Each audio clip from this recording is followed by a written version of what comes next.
Hello, hai. Welcome to grade 4. Mari belajar tematik kelas 4 sekolah dasar. Bersama saya, Ibu Guru Shirley Aiba.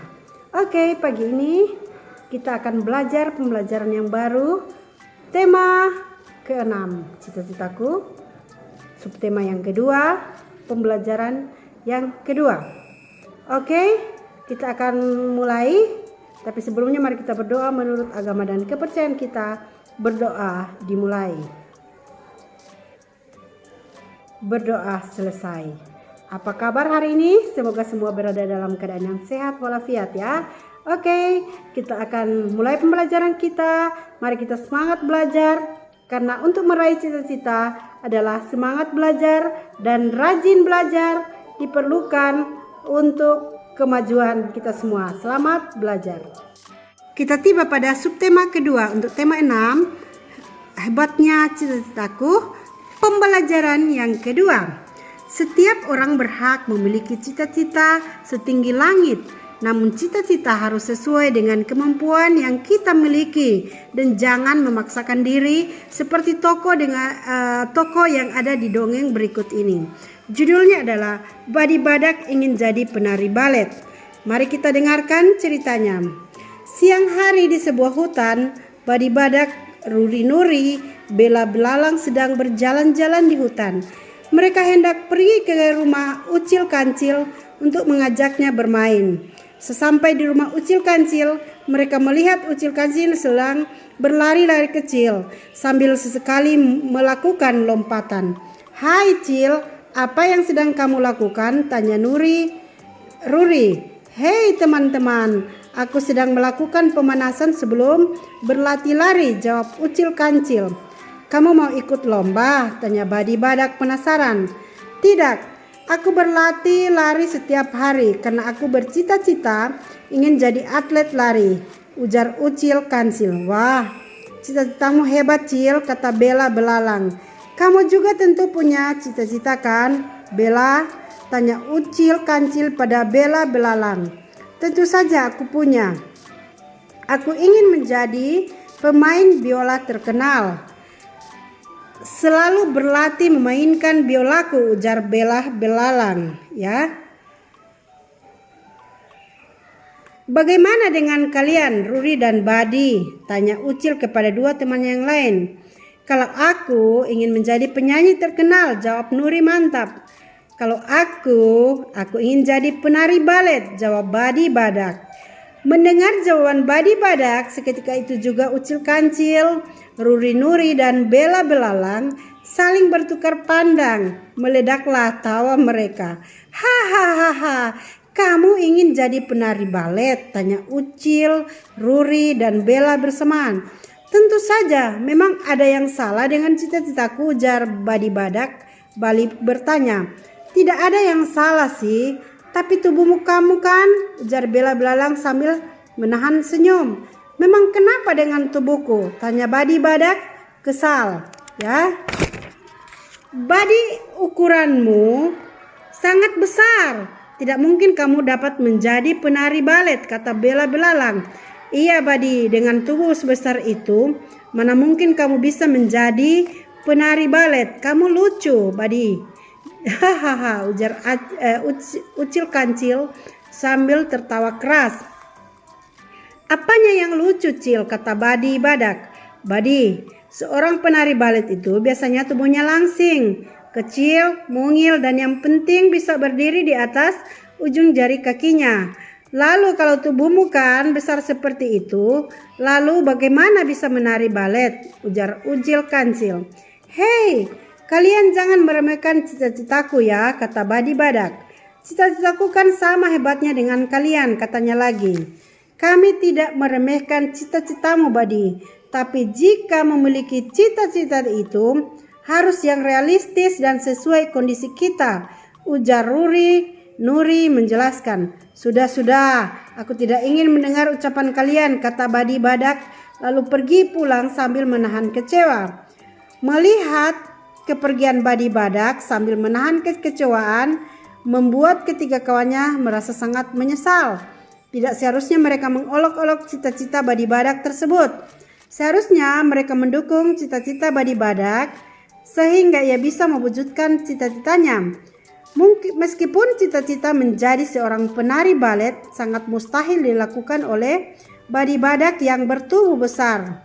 Setelah Badi Badak tidak kelihatan lagi, lalu Ucil, Kancil, Ruri, Nuri, dan Bela Belalang membubarkan diri. Gedebuk, gedebuk, gedebuk, gedebuk. Demikian terdengar suara seperti benda besar yang jatuh di tengah hutan. Rupanya suara benda jatuh itu berasal dari halaman rumah Badi Badak. Badi Badak sedang berlatih menjadi penari balet. Sedang mencoba berdiri di atas tubuhnya yang bertumpu pada ujung jarinya. Sehari Badi Badak berlatih melakukannya tidak berhasil juga. Ketika dia mulai mengangkat tubuh dengan satu kaki, tiba-tiba tidak berapa lama tubuh terpental jatuh ke tanah. Tetapi Badi Badak tidak putus asa. Latihan itu dilakukan sejak pagi hingga malam. Aku harus bisa membuktikan kepada teman-teman bahwa aku bisa menari walaupun aku harus berusaha keras. Jika aku gagal, aku malu kepada teman-temanku, kata Badi Badak dalam hati. Dia mencoba lagi berdiri di atas satu kaki, namun gedebuk, tubuhnya jatuh lagi. Dia mengulanginya lagi, gedebuk, tubuhnya jatuh lagi. Demikian seterusnya. Badi Badak selalu mengalami kegagalan. Kenapa latihanku gagal? Kenapa tubuhku harus sebesar ini? Andai saja tubuhku langsing dan kurus, tentu tidak seperti ini kejadiannya. Aku pasti bisa mewujudkan cita-citaku, kata Badi Badak, mulai merasa putus asa dan menyesali kondisi tubuh yang dia miliki. Ternyata setiap kali Badi Badak berlatih, ketiga kawannya, Ucil, Kancil, Ruri, Nuri, dan Bela Belalang selalu memperhatikannya dari jauh.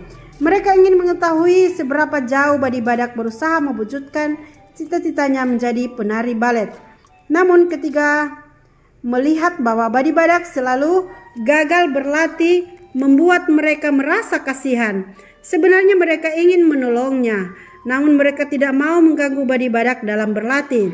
Tetapi begitu Badi Badak mulai putus asa, mereka segera menemuinya.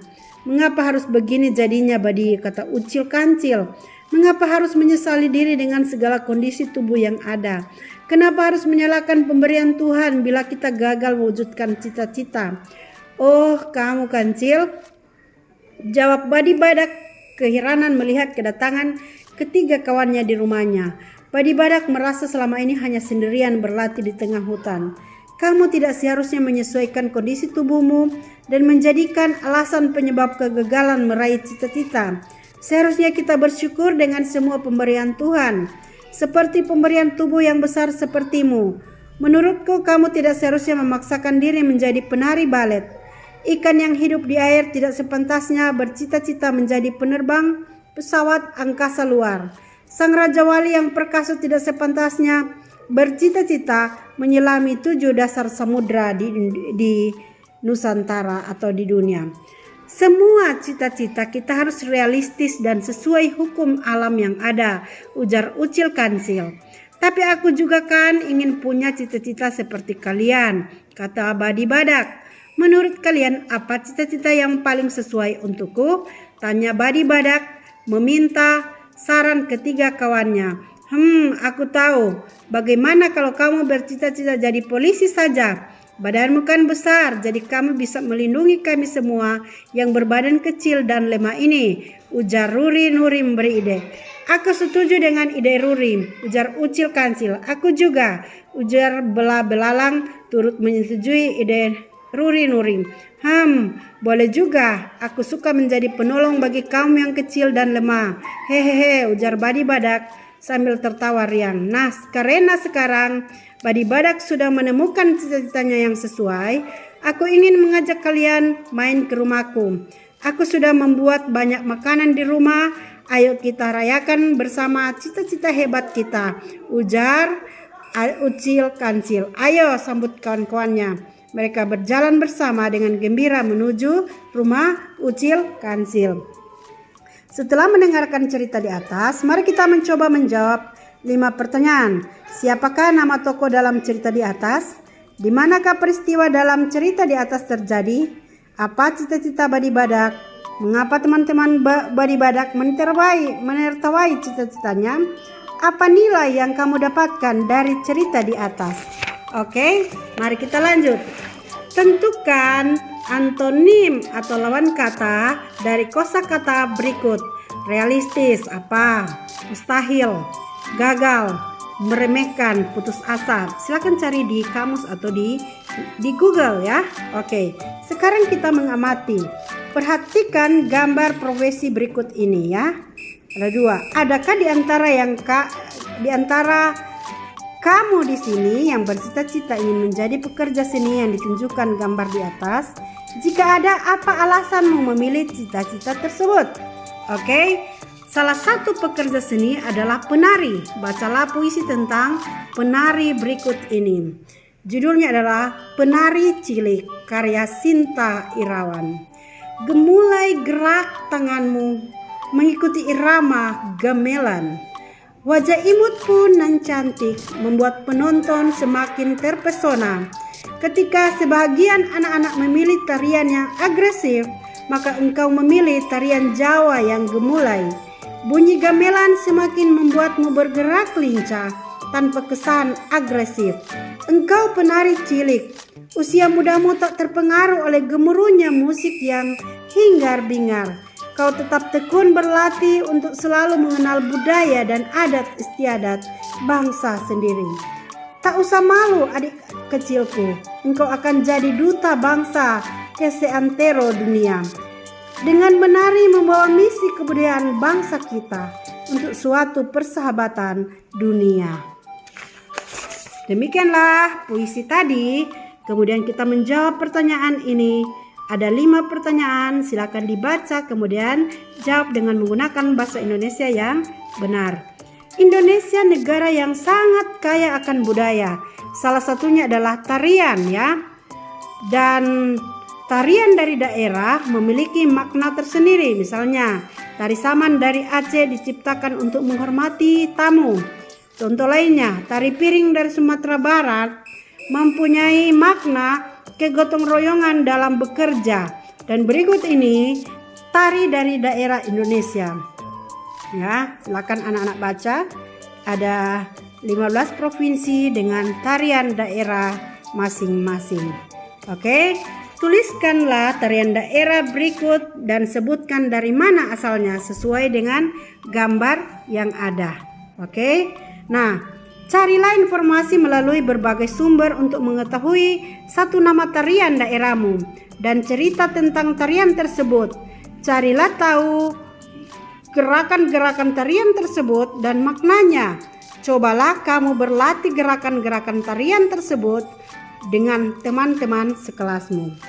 Bella bercita-cita menjadi seorang peneliti makhluk hidup. Dia berpikir bahwa seorang peneliti makhluk hidup sangat penting karena makhluk hidup sangat bermanfaat bagi manusia. Apa saja manfaat bagi manusia? Sumber sandang ya. Beberapa jenis makhluk hidup dimanfaatkan manusia sebagai bahan untuk membuat pakaian. Misalnya kapas, bahan baku kain, ulat sutra, bahan baku kain sutra, bulu domba, bahan baku wol, dan berbagai macam kulit hewan, misalnya buaya ya. Kemudian bahan pangan, ada berapa jenis makhluk hidup yang dapat dimanfaatkan sebagai makanan? Adalah sumber karbohidrat, misalnya padi, jagung, gandum, singkong, dan kentang. Sumber protein, misalnya kacang kedelai, kacang hijau, ikan, dan ayam. Sumber lemak, misalnya daging, sapi, telur, kelapa, dan alpukat. Sumber vitamin dan mineral, yaitu berbagai jenis sayuran dan buah-buahan. Ada juga sumber papan ya. Beberapa jenis tumbuhan dapat dimanfaatkan untuk kebutuhan papan, misalnya jati dan meranti. Sumber kesehatan dan obat-obatan. Jenis tumbuhan dimanfaatkan sebagai obat-obatan, misalnya kayu manis, kina, jahe, dan kumis kucing. Sumber pendapatan negara, devisa. Beberapa makhluk hidup yang dimiliki Indonesia dapat diekspor sehingga dapat menjadi sumber pendapatan negara. Makhluk hidup yang diekspor umumnya merupakan bahan baku industri kerajinan, kayu dan rotan, rempah-rempah, lada, dan hasil perkebunan kelapa sawit, kopi, dan teh.